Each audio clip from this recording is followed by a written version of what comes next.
Welcome back to the channel. So for today's video, I am actually going to be filming a 2022 M5 comp. I believe it's stock, but I've been looking for an M5 for so long to put on the channel. Shout out to the homie for agreeing to film, and I'm excited to get there. It's about 25 minutes away. I'll pick this back up once I'm there. What's up guys, my name's Matt. This is my 2022 M5 comp. Why don't you tell us why you chose the M5 platform and then your purchase story behind it? All my car purchases are impulse. I had a Hellcat before this, and I was starting to, drive it pretty fast, and I was like, I think I need something that has this kind of power but handles. So from one day to the other, just sold the Hellcat. I bought it, it was one of the last pre-wide bodies, so they gave me a nice check for it. Turned around, I just got this. As soon as I got it, it was like full speed. I took it to the track. I've taken it to Willow Springs 4 times. And just driven it everywhere. This is one of the first times I went through a car broker, basically texted them and said, hey, can you go shop this deal for me? Right away, he sent me 3 cars. This one was a 22, all of them were 21s, and I was like, well, I want the newest one. Carbon fiber roof, it had all the goodies. I think ever since I was a kid, you see M cars, dine-in badges, and that was just like, dude, I need to have one of those. I need to experience it. So the M5 for me was definitely, I want to experience it. It's not, to me, the mecca. Obviously an M5 is a great car, but there are other cars that I probably have on the list. But I had to get this one off the list. Ever since I was a kid, I saw a guy, manual M5, dine-in badges, and at the time my dad only had, Fords. I had like an Escort, an F-150. And so I saw this black BMW, and I'm like, what is this thing? It's got an exhaust, it's manual, the leather was different. Everything was different from a Ford. And so I had to just check it off the list. Why don't we talk about the pros and cons of the M5? The first thing that I would say is the con is it's heavy. You could feel it. It's a car you have to get used to. It moves really well, but you have to get used to it. The same way, you go from a manual, any manual is different, the little soft spot in the clutch, right? So with this thing being heavier, you do have to get used to it. But it corners well, it does everything well. I would say pros is just the typical M package stuff, carbon fiber roof, good brakes. It has some silly stuff like massage seats that, are cool. I'll throw them on. Massage seats, air cooled seats. It has, some luxury stuff. So I would say, that's some of the cool stuff. What would you tell, future M5 owners if they're looking to buy this car? What would you tell them, before they purchase it? Like any tips or advice or anything? The one thing I would probably consider is definitely kind of making a game plan on what kind of goodies you can put on it. I have seen some aftermarket parts on them, and the car is just even more insane. So I would definitely make a little parts list on them, because I've ridden in some that had, pure turbos, exhaust, and it's literally a different car. The big question is what I'm going to do with the car. I don't know if I'm going to keep it, modify it. I kind of feel like it's, everything's questionable, right? Like every M car, you're like, well, that one was the best, that one was the best. So I'm kind of thinking for the M5, this might be it. So I might keep it. If I don't, I'm all over the place. I'm looking at Mercedes GTR. I'm looking at Corvette Z06. There's just so many cars. I love cars. So, I don't know what's going to happen. In September, I got to make a decision though. So yeah, we'll stay tuned. I'm going to do a quick walk around and just little opinions and thoughts on what I'm seeing. But the first thing I want to say is those brakes are huge. I love the carbon fiber, mirror cap, carbon fiber roof. And overall, the car, it does look really good in this blacked out theme. And it's actually not as big as I anticipated in person. It's got everything basically. It's got speed, it's got luxury. It can carry a full family in there and still gap most cars on the road. And yeah, the 2022, it just looks really good. And I'm excited to see how it feels inside and how it accelerates, because that's one of the big selling points of this car. Unlike my car, which has no torque, I'm sure it's gonna feel pretty quick. He said that he's done a 0 to 60 in around 2.9 or 2.8, which is extremely fast. That's supercar territory.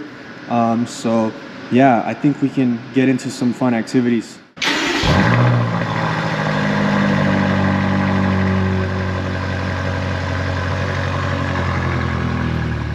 you have your M1, M2 buttons.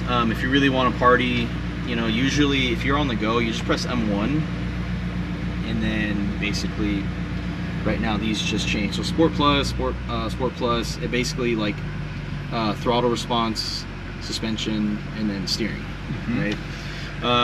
This is super easy. It's on and off. It makes the car a little bit louder, a little bit quieter. So if you turn it off, obviously it gets quieter. But if like someone just pulls up and they kind of want to have some fun, or let's say you gotta, you know, speed up, you literally just M1, right, like that, and then now you just start shifting. It's in manual mode, and it's got most of the power available.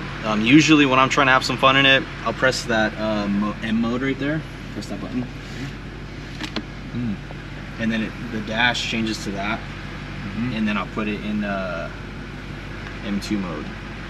So what it does is it, like, literally it's so quick. Like, you just go M1, it goes away. But if you go M2, it says confirm. You just click it again, and now you're M2 mode. So it does limited on the traction. So if your tires are warmed up properly, like, it just lets the car eat. So that's where you're gonna get, you know, your quickest reaction times when, you know, everything's right. But yeah, this is kind of like sport mode here. I usually let it live its life in this mode. As usual, we're gonna be getting some passenger POV driving, and I'm excited to see how this performs. This is my first time in an M5 comp. We're gonna get some pops as we're leaving the parking structure.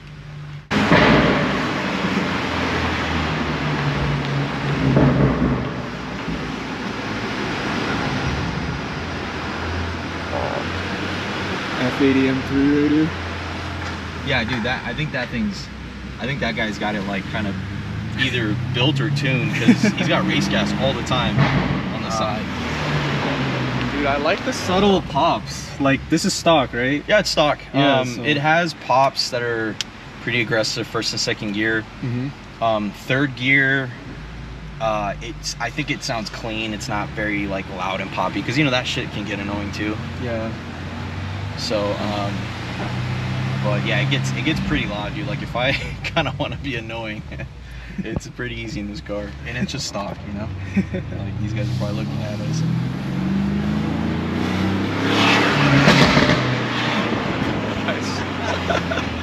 Nice. Dude, this thing pops stock, and it's pretty loud, man. It doesn't sound too crazy through a speaker, but like, you know, some of my friends I go on cruises with, they're like, dude, what is, especially because they're behind sometimes, you know, we're cruising together, so they're just like, what did you do? And I'm like,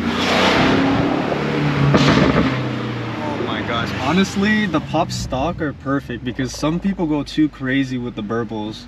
yeah, and that's a thing where I'm like, that's where this car is fun in that sense, where you can have that fun, but you know, if you got to get on the phone, or you know, you have somebody in the car and you just want to talk, or you know, you're on a call for work, it's just a comfortable car. You're just cruising around. You don't even know you're in an M5. So that's kind of the cool part. Yeah. Damn. Oh my god. Dude, that's sick. All right, tires are a little cold, but we should be fine.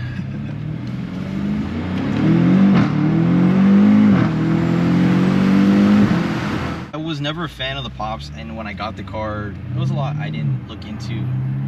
The pops were the last thing on my mind to get, and when I had it, I was like, this is kind of fun. Yeah. I know they get annoying for some people, but the other thing is,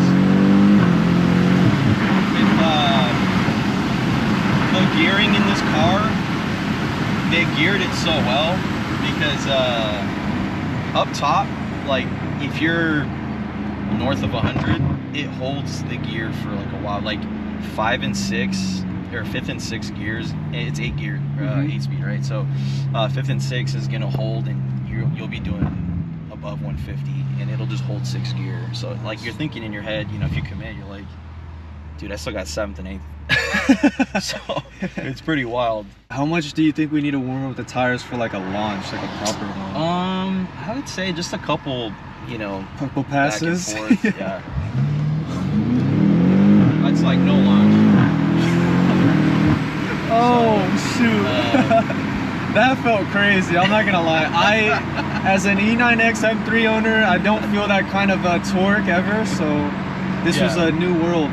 Yeah, that's what I was talking to you about earlier. Is like when you're talking about cars and power, it's a funny thing because the car is all-wheel drive, so it's big, and you're just like, why is that thing moving like that? You know, it doesn't make sense. One of my favorite drives, I will tell you, because I'm in Orange County.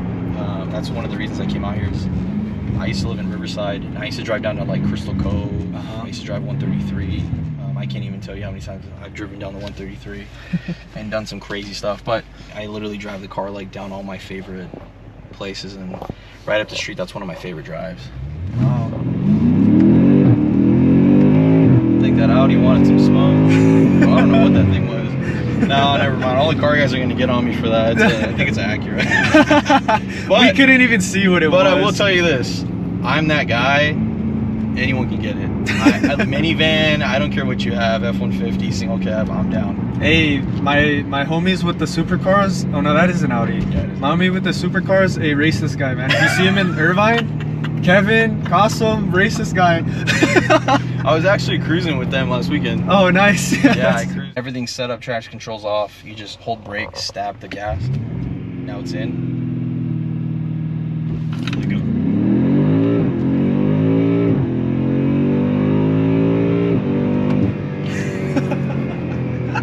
Oh my gosh. Oh my gosh. It's probably really bizarre for you because you're holding the camera and looking to the side. Yeah. And that's like your first time launching this car, right? Oh my gosh, yeah, it is. This is the first time I've been in an M5 like of this gen. So Yeah, for sure. this is crazy. Yeah, this I'll this do a is little pull right here. this is super fun. We'll get a little like, just honestly how quiet it is on the inside. Yep.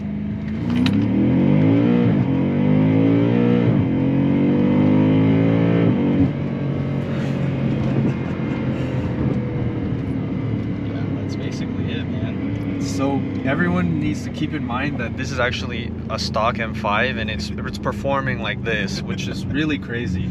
Like I was saying before, this thing performs like a supercar, especially straight line speed. If you can do under 3 seconds, 0 to 60, I would consider that supercar performance. And this thing can clock like 2.9, 2.8 with ideal conditions. And the fact that it's all-wheel drive just helps it hook and have more consistent times. And yeah, this was a really fun car. It's been pushing me back in my seat. The torque is crazy. Yeah, dude, I was gonna say you can drive it. It's your turn. I mean, Come on. Okay, just Come a on. little, just a little. You can drive it to your comfort. I've Yeah. driven a lot of people's cars, and I'm like, dude, this is cool. I'll enjoy it, but I get it. Trust me, because it took me a while to get comfortable in this car, and I'll even touch on the launch control. I went to a car broker, so I didn't get the formal like BMW, here's your app. Like it was just, here's your car. So it took me forever to figure out how to launch this car. Basically, you got to get sport mode in, M2, traction control has to be off, and you have to really be aggressive with the brake and the gas. You have to stab the gas as fast as you can, and it just holds a launch setting. And then it just goes from there. And what's really confusing is anytime this car shows numbers, you're manually having to shift. So if it shows 1, 2, 3, 4, you have to shift. But in launch mode, it shows numbers and you don't have to shift. Oh, that So is dude, I'm telling you, the whole thing was very confusing. Now that I got it down, I'm launching the absolute piss out of it. But yeah, man, that's your turn. Okay, all right. Well, I guess I'm gonna be in the driver's seat now. Okay, so first time riding in an M5, and then I'm first time also driving. So I don't want you, first of all, I don't want you to feel like you're in a rush. So if you need to adjust your mirrors, roll down the mirrors, whatever you feel is comfortable. I also have a screen that's up in the back so you can't see. It's super dark in here. Whatever you got to do to get comfortable, just enjoy it. very similar to other BMWs I've Yeah. driven. Pretty similar. Which was the best way to, or like, what's the best route to just? I'd go right. Go There's a right. lot more open road, yeah. I might want to roll the windows. Yeah, it's go for pretty. It's pretty dark. The Yeah, tint. I got it limo, basically. Yeah, like. Limo's an old school term. But So it's in M mode right now. 'Cause It's in M only mode, yeah. showing. Yep.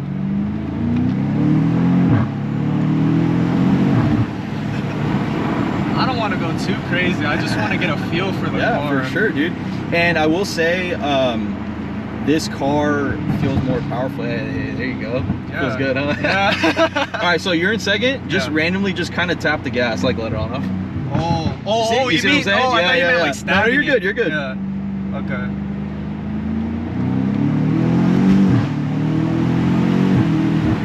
Don't hate me for short shifting, but I don't like driving cars. I don't like pushing cars too much that aren't mine. You know, liability reasons and all that. But yeah, so. Oh yeah, I see what you're saying. Like you lightly put throttle and it just immediately starts. Yeah, to and pop. most people don't even know like what was that? Like you know? Oh man, you hear that? And you could turn right up here. All right. Yeah, no, this car is really sick. I like it. This is a good open road. There's no one here. Oh yeah.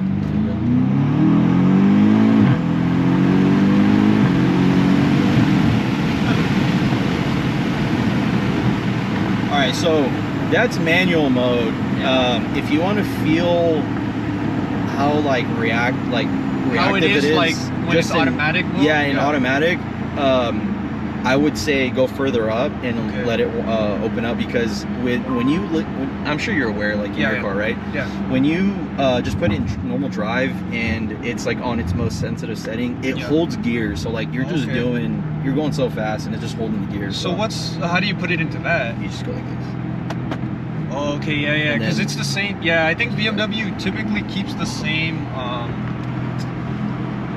like the same settings, because even the E90 has like the D with the number or just a number. Yeah. So so it's in automatic right now. Yeah.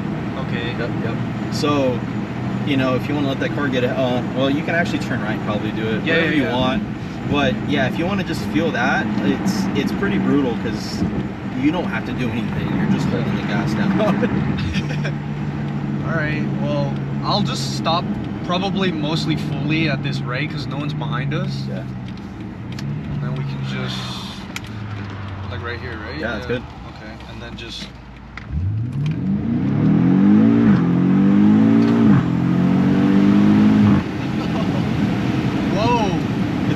Kind of gives you that vibe, like it wants to jump out of its skin when it's hitting the shifts. You know? This thing is crazy. You know what's crazy too is when I had the Hellcat, it had a ZF transmission in it. And so when I got this, I expected, because it was an M car, I expected to have a DCT. And when I got in it and I was shifting and kind of playing with it, there was so much going on, right? It was like sensory overload. I'm like, I don't know, this transmission doesn't feel, you know? And so I look into it and I did research on it, and the transmission's actually pretty gnarly. It's a beefed up ZF transmission. Really? So whatever the Hellcat was rated at, you know, 700, 800, 900 horsepower, whatever, this thing holds power really well. It's a unique transmission. It's kind of unfortunate that it has to be so heavy between the all-wheel drive and the transmission and everything, because it really does, it works really well, you know. And obviously you've seen the new M4s and M3s, like they're so fast. They're so fast. The G8X platform is just crazy overall, like, and yeah, I don't know, like getting into these newer M cars is really a trip, because like you know, not only is the technology is way more advanced and all that, it's also the power kept increasing every generation. So like when you come from my humble E90 M3, you're just not used to the technology and the power of these new platforms, and you know, it's a good and bad thing. I think if you're trying to go for strict driving feel, the electronics is not really what you want. But with the speed and everything, you get those adrenaline rush, you know, that a lot of car guys, you know, are car guys for. You know? Thanks again for letting me experience it. It's been crazy. I mean, you know, anytime, dude. Yeah. It's one of those things where when I acquire something, I'm like, hey, everybody else has got to get it. This thing is crazy. Like, so you can see the heads-up display there, and like this is like the whole like infotainment is between both. So there's a lot of, you know, visual, you know, effects and all that, so it makes the drive really cool and engaging. And the heads-up display actually gives you good information in terms of the shifting points, because it'll start going yellow and then all the way to red when it starts hitting the fuel cutoff. But this car is very impressive. Definitely shout out to him for letting me drive. Yeah, it was really fun. Twin turbo V8 beast. This car is very, very impressive. I definitely understand why a lot of people like this platform. It's great.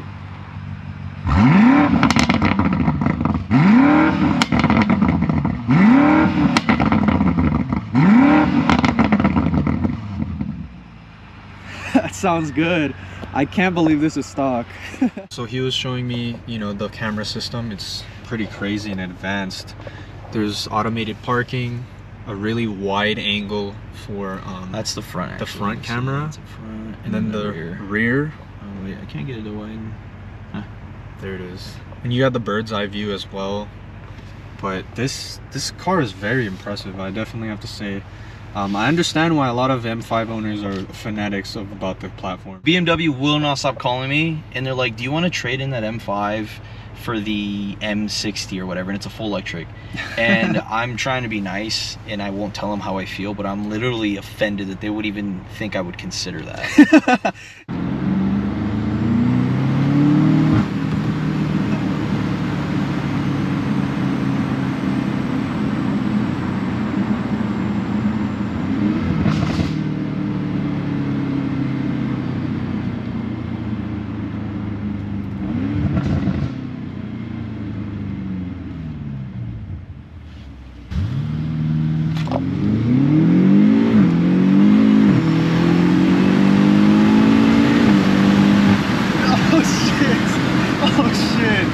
That was fast as hell. That was fast as hell. And that's the crazy thing too, is like when you're in that territory, it really wants to eat. It just keeps going and going and going, and that's a little trippy with the car here. Oh my gosh. Yeah, so if you ever catch him on the streets in OC, feel free to run him. Because this guy's down. Yeah, you know, and the thing is, like, I love cars, so like if I see you in some sort of car, I'm gonna kind of troll you so I can see you go in it. You know, I want to hear it, right? Like, yeah. You know, when I see someone with an exhaust or something crazy fast, like, dude, I want to see you rip it, like, you know. Yeah. So yeah, I'll be that guy.